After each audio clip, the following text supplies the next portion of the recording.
Greetings, viewers. Welcome back as we uncover the dark and bloody secrets of the ancient world's laws.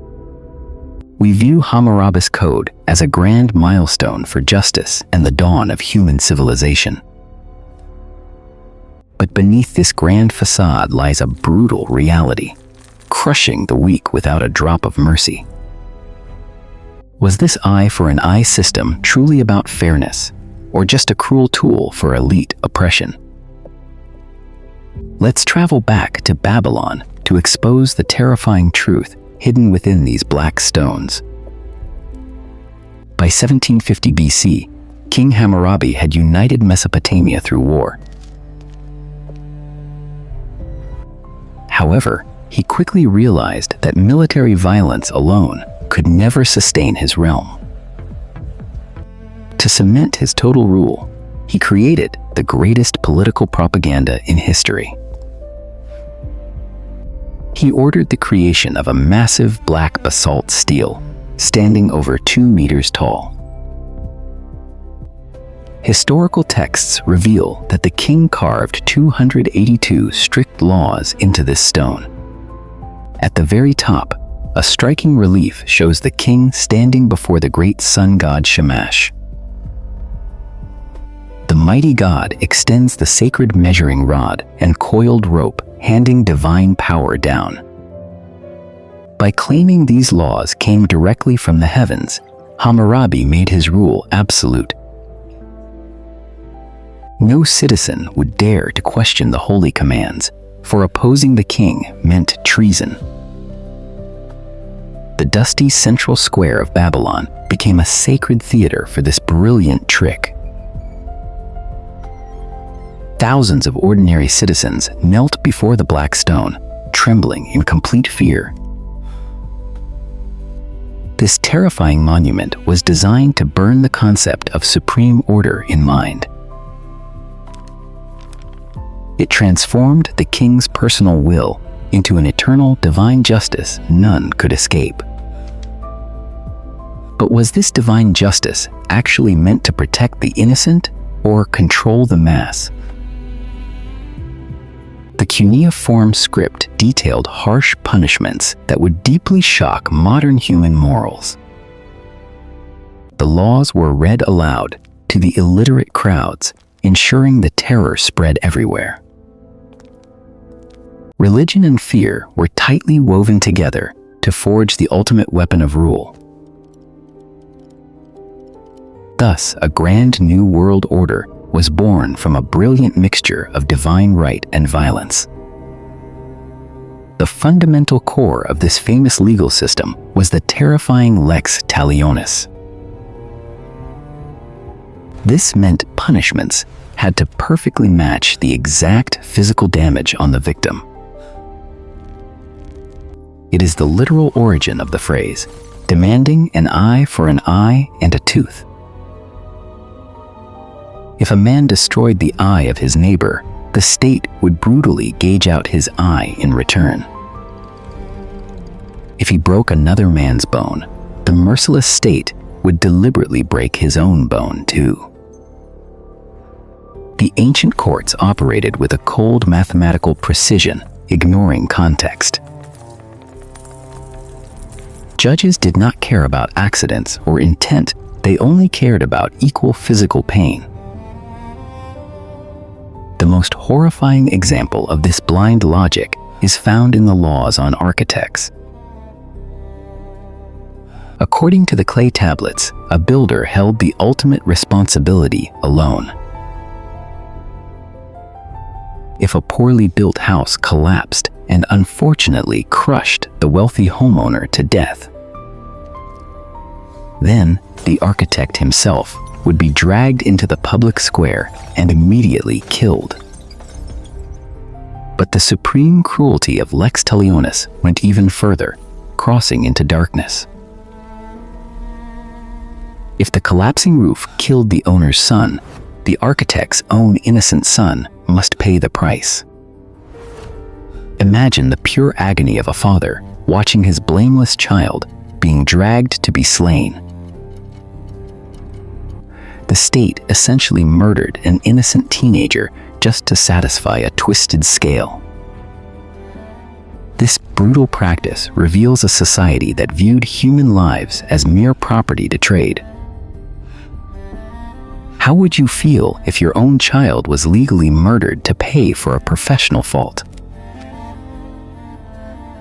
Another strange aspect was the river ordeal, used when there were absolutely no witnesses. The accused person was forced to jump into the raging Euphrates to let the gods decide. If they drowned, they were instantly deemed guilty, and their entire property was given away. But if the river allowed them to survive, the accuser was put to death for false claims. These extreme methods show that ancient justice was deeply intertwined with violent beliefs. The black basalt stone stood as a terrifying reminder that the law required literal blood. Yet, as terrifying as this equal revenge sounds, it was not actually applied to all. The biggest lie of Hammurabi's code is the illusion that justice was blind and applied to all. In reality, this grand legal system was a massive machine protecting the ruling class. Mesopotamian society was ruthlessly divided into 3 unequal ranks. At the top were the Amelu, the wealthy nobles and priests who controlled all the resources. Below them were the Mushkinu, the poor commoners who worked the fields and built the cities. And at the absolute bottom were the Wardu, the slaves who were treated much worse than livestock. The famous rule of an eye for an eye was strictly reserved for the wealthy nobles alone. If a rich noble injured another rich noble, he would indeed face the exact same pain. But the so-called justice system instantly changed its rules when a noble hurt a lower class. If an Amelu noble deliberately blinded a poor Mushkinu, his own eyes were safe. The court merely forced the wealthy attacker to pay a small fine of silver as a reward.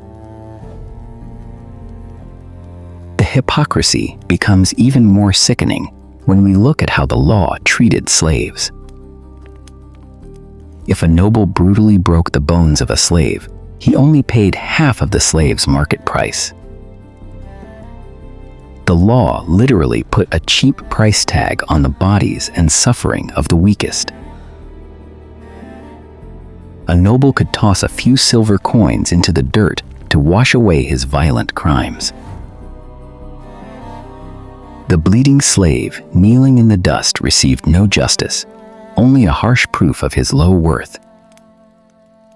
This legal double standard exposes the dark truth that the laws preserved social gaps. It ensured that the rich and powerful could use their wealth to bypass any physical pain.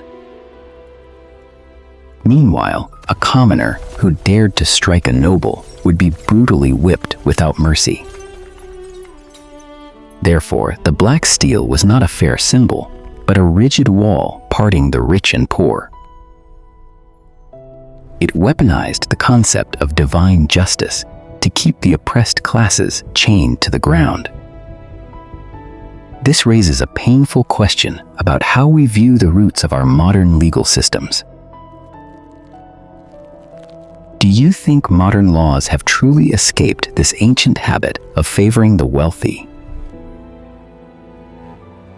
Despite this overwhelming cruelty, we cannot dismiss the code as pure primitive evil. Hidden deep within these blood-soaked laws were actual seeds of progress that changed human history. Hammurabi introduced the idea that a person is innocent until proven guilty.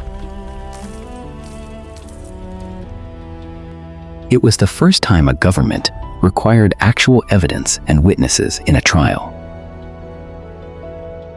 The code also established the world's very first minimum wage laws to protect poor laborers.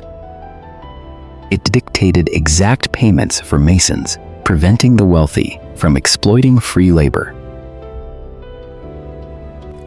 But perhaps the most shocking progressive element was how the law protected ancient women. In an era dominated by harsh men, Babylonian women possessed legal rights.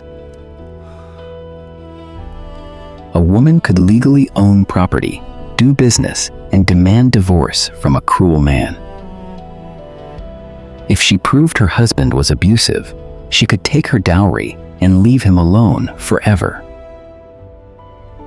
We see the resilient image of a woman standing tall, holding her clay tablet of freedom. These rare flashes of genuine fairness show that human civilization was starting to evolve. The Black Steel was a messy blend of divine tyranny, class oppression, and early civil rights. It reminds us that progress is never clean. It is often born from the darkest periods. Today, Hammurabi's Code stands as a deeply flawed monument to humanity's early struggles. It was the crucial first step away from tribal revenge toward an organized, structural realm. The shadow of this ancient black stone still subtly influences the concept of justice today. While Babylon used bloody laws, an Indus Valley city thrived in perfect peace without weapons.